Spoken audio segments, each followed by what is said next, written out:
Arrêtons l'écocide en Europe. C'est plus qu'un projet, c'est une initiative citoyenne européenne. C'est un outil qui a été créé par l'Union européenne pour que les citoyens puissent proposer une loi directement à la Commission européenne et que la Commission européenne puisse ensuite proposer cette loi au Parlement européen.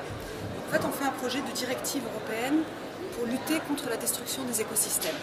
Il est urgent d'agir parce qu'on est en train d'atteindre des points de non-retour. On a utilisé pour notre développement, entre guillemets, les humains, 43% des ressources terrestres.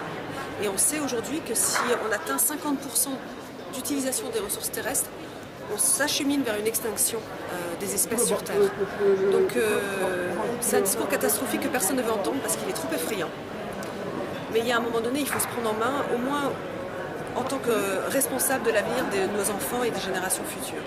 Toutes les études scientifiques à l'heure actuelle qui sont publiées sont extrêmement alarmantes et elles sont totalement déniées, bafouées par les industries qui veulent absolument continuer à profiter des énergies fossiles, et il faut qu'on bascule vers une transition énergétique de façon forcée si on n'y arrive pas de façon, je dirais, entre guillemets, démocratique. On demande à l'Europe de créer du droit qui soit au-dessus des États, des intérêts des États, parce que les États sont menés par des politiciens qui sont sous l'emprise des lobbies industriels et des intérêts économiques.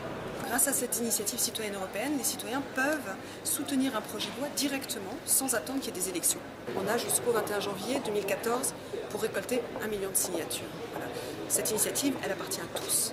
C'est une initiative citoyenne, et donc c'est à chacun de se prendre en main et de relayer. Les réseaux sociaux sont là pour ça. Donc relayons, relayons.